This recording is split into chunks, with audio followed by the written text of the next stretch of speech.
मेरे सब्जेक्ट का नाम है एनवायरनमेंट पॉल्यूशन एंड कंट्रोल। हम स्टार्ट करेंगे यूनिट 1 इंट्रोडक्शन। मेरा नाम राहुल त्यागी, मैं आपका कोर्स इंस्ट्रक्टर हूँ। मैं असिस्टेंट प्रोफेसर हूँ मैकेनिकल इंजीनियरिंग डिपार्टमेंट में MIT मेरठ में। फर्स्ट है एनवायरनमेंट। एनवायरनमेंट हमारा एनवायर सबसे बना हुआ है और इसका मतलब होता है आसपास का इलाका। हमारा जो एनवायरनमेंट है उसमें हमारे सराउंडिंग के आसपास की जैविक और गैर जैविक सभी चीज़ें इंक्लूड होती हैं।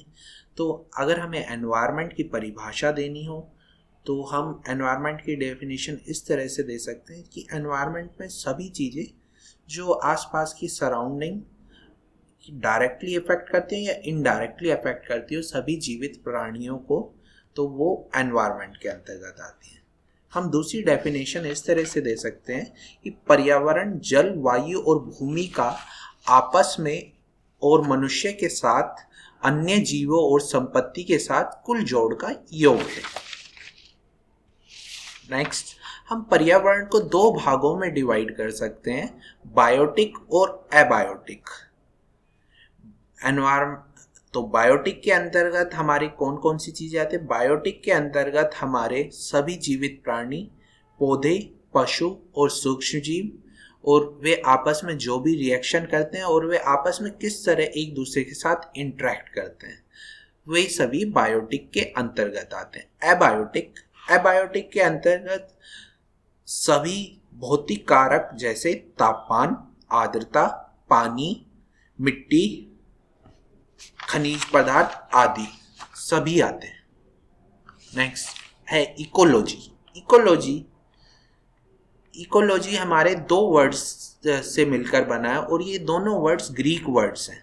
ग्रीक वर्ड ओइकोस और लोगो। ओइकोस का मतलब होता है घर में रहने का स्थान या रहने का स्थान, और लोगोस का मतलब होता है अध्ययन करना। तो किसी के घर के स्थान को या जहाँ भी हम रहते हैं उसके स्थान को अध्ययन करने को हम इकोलॉजी बोलते हैं।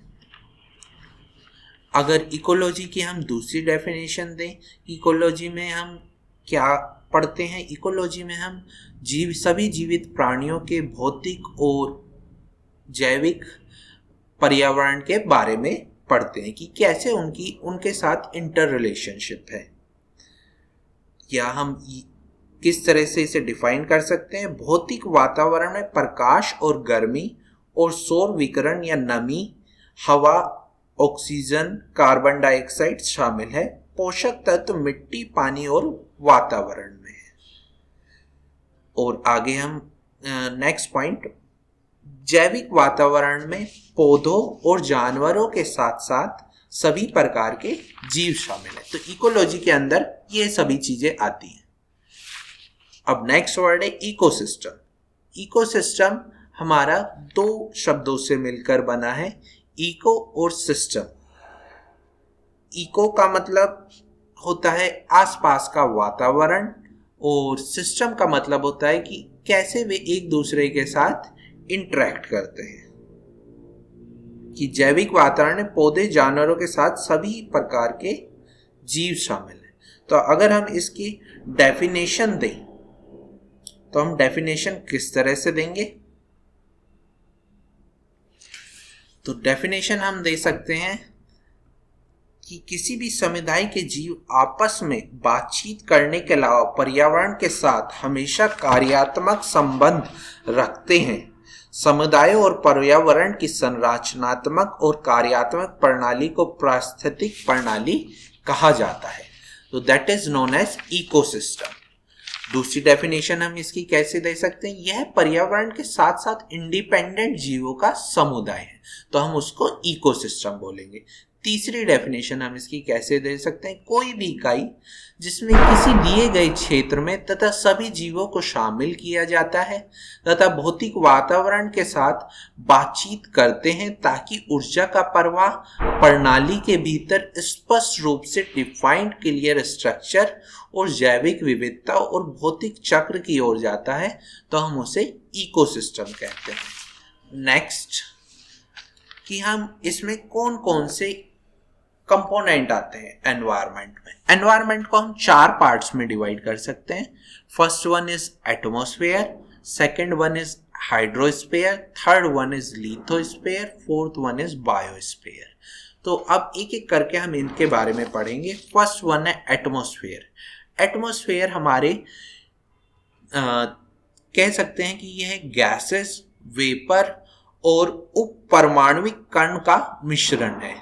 तो इस अगर हम एटमॉस्फेयर को देखें कि ये कहाँ तक फैला है, तो ये अगर आप पृथ्वी की संरचना देखेंगे तो ये पृथ्वी की ऊपरी सतह से कई किलोमीटर ऊपर तक फैला हुआ है। और इसमें कौन कौन से अवयव आते हैं? इसमें प्रमुख रूप से गैसेस आती हैं। तो हम जानते हैं कि एटमॉस्फेयर में हमारी नाइट्रोजन 78% तक पाई जाती है, ऑक्सीजन हमारी 21% तक पाई जाती है, ऑर्गन हमारी 0.9 से 1% तक पाई जाती है। इसमें कुछ दूसरे अवयव भी पाए जाते हैं जिसमें हमारी ओजोन है, कार्बन डाइऑक्साइड है, मीथेन है। इनकी परसेंटेज हमारी 0.01 से 0.1 तक वेरी करती है। नेक्स्ट है हमारा हाइड्रोस्फीयर। हाइड्रोस्फीयर में हमारा जल का वातावरण आता है। तो हमारी पृथ्वी पर 70% जल से ही घिरा हुआ है। मतलब कि हमारी पृथ्वी पर अगर हम देखें तो 70% पानी है। यह पानी हमारे समुद्र, झरनों, नदियों और ग्लेशियर के रूप में उपलब्ध है। अगर हम पानी की बात करें तो ये 1360 मिलियन क्यूबिक किलोमीटर तक फैला हुआ है, जिसमें से 97% हमारा समुद्रों में पाया जाता है, 2% हमारा ग्लेशियर में पाया जाता है और 1% हमारा फ्रेश वाटर उपलब्ध है। फ्रेश वाटर की हमारा पीने का पानी सिर्फ 1% उपलब्ध है। तो हमें पानी को बहुत यूजफुल तरीके से यूज़ करना चाहिए, प्रिकॉशनल वे से। हमें इसका ज़्यादा से कम वेस्टेज करना चाहिए और ज़्यादा से ज़्यादा इसे सेव करके रखना चाहिए, क्योंकि पानी तो पृथ्वी पर बहुत मात्रा में उपलब्ध है, पर अगर हम फ्रेश वाटर की बात करें दैट इज ओनली 1%। ओके, तो आगे चलते हैं। लिथोस्फीयर। पृथ्वी की बाहरी सतह को लिथोस्फीयर कहते हैं। इसमें सभी जीवित जीव, पौधे और वनस्पति लिथोस्फीयर द्वारा समर्थित है। मतलब लिथोस्फीयर ही की वजह से ही हमारा भोजन उग पाता है। लिथोस्फीयर में और क्या क्या चीजें शामिल है? इसमें खनिज, कार्बनिक और साथ ही अकार्बनिक पदार्थ और हवा और पानी के कुछ विस्तार जैसे संसाधन शामिल है। यह एक महत्वपूर्ण भूमिका निभाता है, क्योंकि यह न केवल मनुष्यों और जानवरों के लिए भोजन का उत्पादन करता है, बल्कि मिट्टी में सूक्ष्म जीवों के मेजबान द्वारा जैविक कचरे का अपघटन करता है। अगर ये जैविक कचरा अपघटित नहीं होगा तो हमारा मिट्टी में इतना ज़्यादा पॉल्यूशन फैल जाएगा और वो मिट्टी से रिसता हुआ धीरे धीरे पानी में भी फैल जाएगा। तो लिथोस्फीयर हमारी एक बहुत महत्वपूर्ण भूमिका निभाता है, जिसकी वजह से हमारे जो ऑर्गेनिक वेस्ट है वो अपघटित हो पाता है। बिना लिथोस्फीयर के समर्थन से यह पॉसिबल नहीं हो पाएगा। Last one is biosphere. यह एक बहुत ही पतली सतह है जिसको हम बायोस्फीयर बोलते हैं और इसमें हमारे सभी जीवित प्राणी आते हैं। अगर हम बायोस्फीयर की बात करें तो ये एटमॉस्फेयर पर 24 किलोमीटर तक फैली हुई है। तो अगर हम बायोस्फीयर की बात करें तो ये लिथोस्फीयर, हाइड्रोस्फीयर और एटमॉस्फेयर का योग है। मतलब अभी तक जितने भी हमने एनवायरनमेंट के टाइप्स पढ़े हैं, that is lithosphere, hydrosphere, atmosphere, ये सब बायोस्फीयर के अंतर्गत आते हैं। और जितने भी बायोस्फीयर में हमारे जितने भी लाइफ सपोर्टिंग सब्सटेंस है वो सभी बायोस्फीयर में ही पाए जाते हैं, जिसकी वजह से हमारी पृथ्वी पर जीवित प्राणी उपलब्ध हैं। जो भी हमारे वेस्ट प्रोडक्ट, गैसेस, तरल और ठोस के रूप में डिस्चार्ज होते हैं, वे सभी बायोस्फीयर में। हमारी बायोस्फीयर की कैपेसिटी बहुत ज़्यादा है, पर वो इतनी भी ज़्यादा नहीं है कि आपकी इनफाइनाइट हो। तो वो क्या कर सकते हैं कि आप जो भी डिस्चार्ज उसमें सप्लाई कर रहे हैं वो उन्हें अपघटित करके वापस रिसाइकिल कर सकती है। बट ऐसा नहीं है कि आप लगातार बहुत ज़्यादा मात्रा में वो सप्लाई करने लगे। इसका हमें एक इफेक्ट भी देखने लगे हैं कि आपके बहुत ज़्यादा ग्लोबल वार्मिंग आने लगी है, क्योंकि एक पर्टिकुलर अमाउंट तक ही आप बायोस्फीयर को कुछ प्रदूषण दे सकते हैं। तो सबसे पहले हम अब पॉल्यूशन की तरफ ही आएंगे कि पॉल्यूशन एक्चुअल में होता क्या है।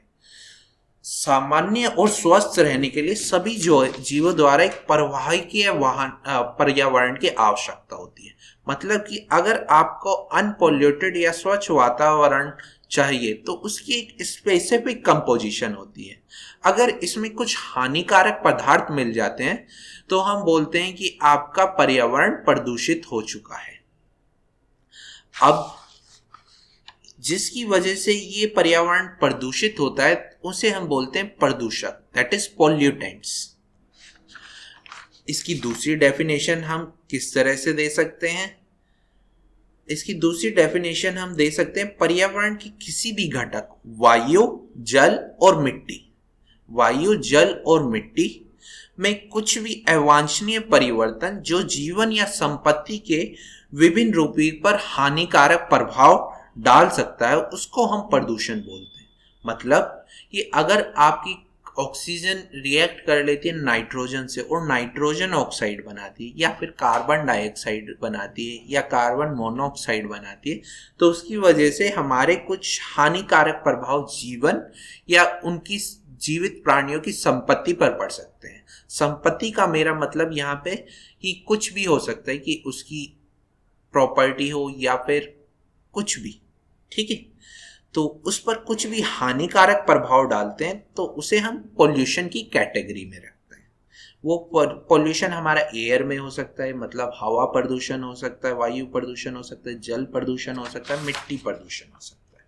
नेक्स्ट, तो इसी तरह से हमने पॉल्यूशन को 5 कैटेगरी में डिवाइड किया है। First one is air pollution, second one is water pollution, third one is noise pollution, fourth one is land pollution, fifth one is thermal pollution. मैं हिंदी में बता देता हूँ। वायु प्रदूषण, जल प्रदूषण, ध्वनि प्रदूषण, मिट्टी प्रदूषण और ऊष्मा प्रदूषण। तो एयर पॉल्यूशन, इनके बहुत ज़्यादा इफेक्ट पड़ते हैं। क्या क्या इफेक्ट हो सकते हैं कि आपके जो भी जीवित प्राणी हैं उनको जीवन के लिए ऑक्सीजन चाहिए। अगर ऑक्सीजन के बदले आप उन्हें carbon dioxide, nitrogen oxide, hydrogen sulphide या दूसरी गैसेस, पॉल्यूटेड गैसेस प्रोवाइड कराते हो तो उससे ऑक्सीजन की अमाउंट कम होती चली जाती है और उसका बहुत प्रतिकूल प्रभाव पड़ता है सभी जीवित प्राणियों पर।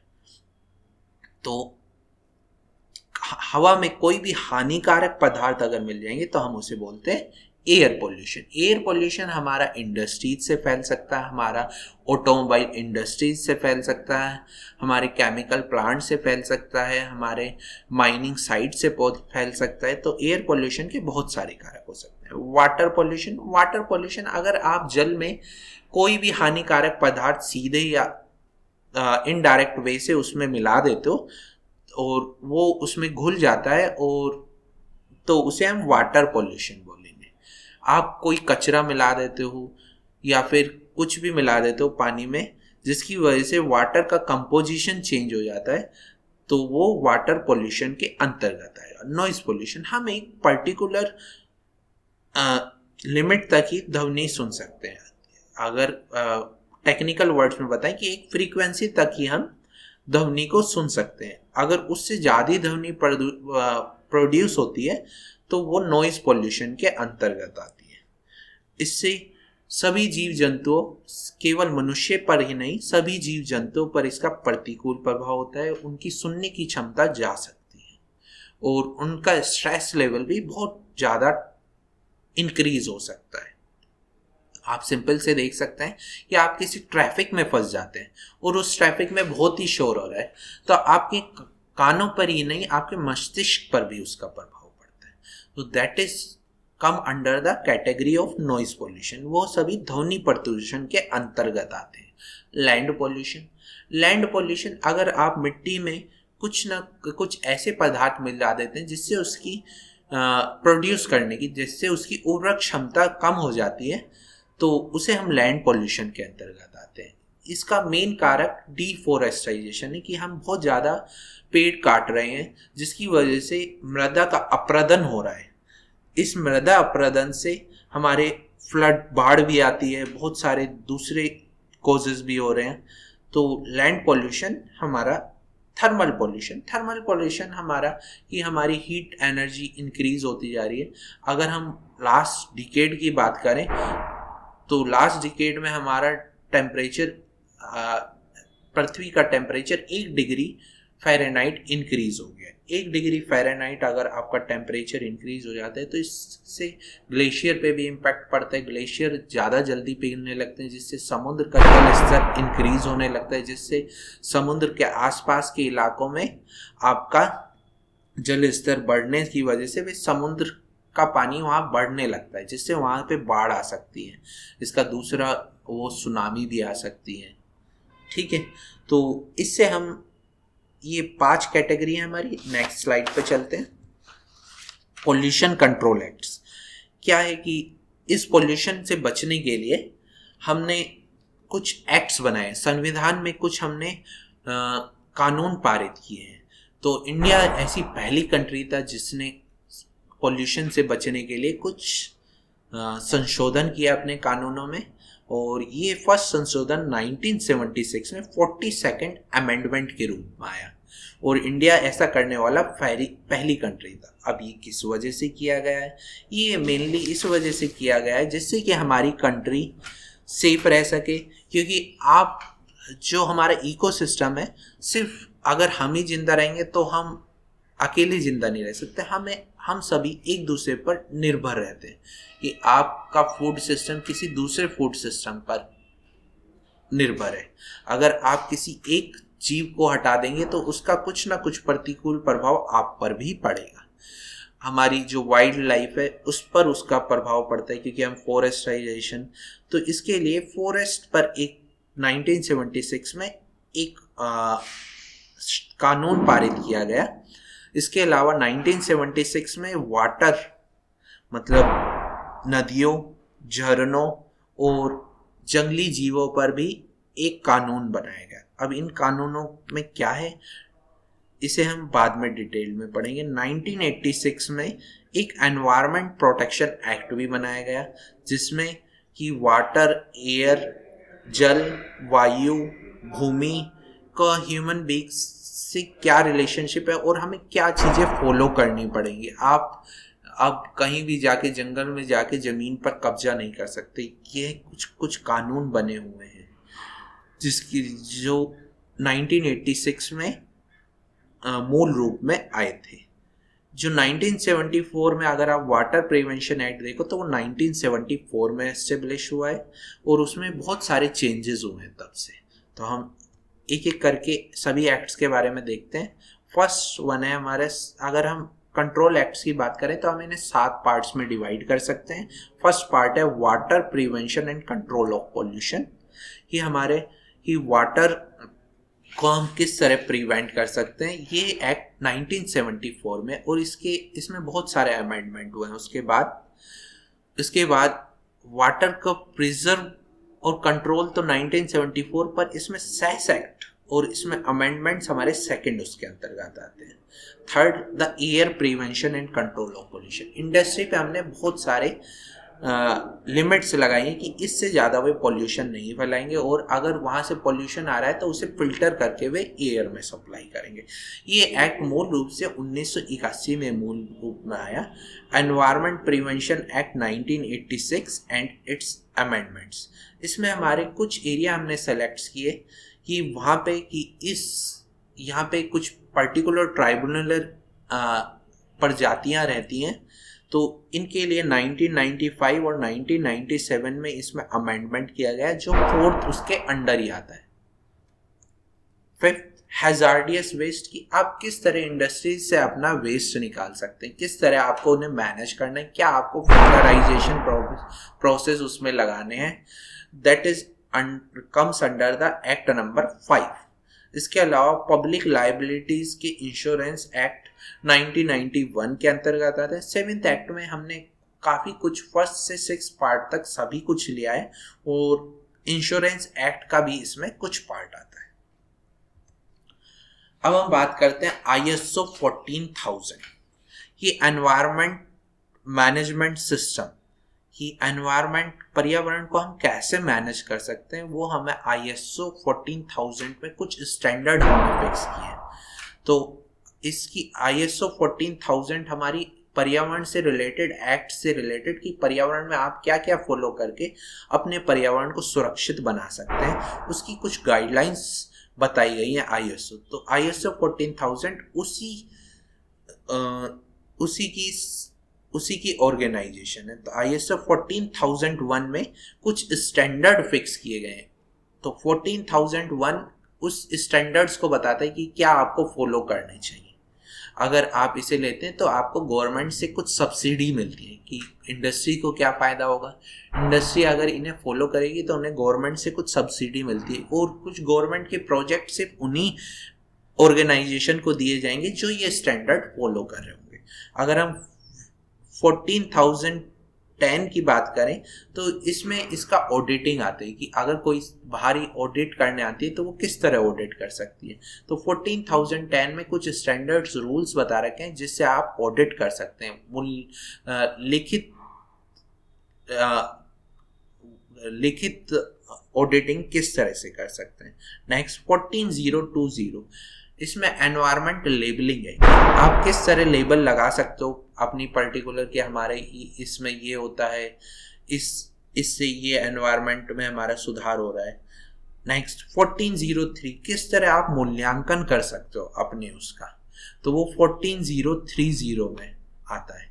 नेक्स्ट 14040 में आपके रिसाइकलिंग की आप किस तरह आपकी लाइफ साइकिल चलती जा रही है कि आप वाटर वही यूज़ कर रहे हो वापस ट्रीटमेंट करके, तो वो 14040 में उसका आप असेसमेंट भी कर सकते हो कि हम जितना वाटर बाहर सप्लाई करते हैं उतना और हम ट्रीटमेंट करके बाहर भी सप्लाई कर रहे हैं। तो ये 14040 में के अंतर्गत आएगा। नेक्स्ट लास्ट क्योटो प्रोटोकॉल की क्योटो संधि है क्या हुआ कि लास्ट 2.5 मिलियन ईयर से अर्थ क्लाइमेट फ्लक्चुएटली चेंज हुआ है, मतलब बहुत ही ज़्यादा चेंजेस हुए हैं। अब हमने जब ध्यान दिया तो हमने पाया कि 1.2 से लेके 1.4 डिग्री फ़ारेनहाइट हमारा टेम्परेचर इंक्रीज हो गया है। अब ये टेम्परेचर पूरे अर्थ का टेम्परेचर अगर एवरेज टेम्परेचर आप देखोगे तो इंक्रीज हो रहा है। अब ये इंक्रीज किस वजह से हो रहा है, इसके पीछे कई कारण हैं, पर मेन कारक आपका है पोल्यूशन। तो पोल्यूशन में हमने सीधे देखा कि जो हमारी इंडस्ट्री है वो मेनली कार्बन डाइऑक्साइड हमारी एमिट कर रही है, क्योंकि हमारे फॉसिल फ्यूल्स वहाँ बर्न हो रहे हैं और उन फॉसिल फ्यूल से हमारी निकल रही कार्बन डाइऑक्साइड। अगर इस कार्बन डाइऑक्साइड को हम रिड्यूस कर दें तो हमारे काफ़ी पर्यावरण सुधर जाएगा।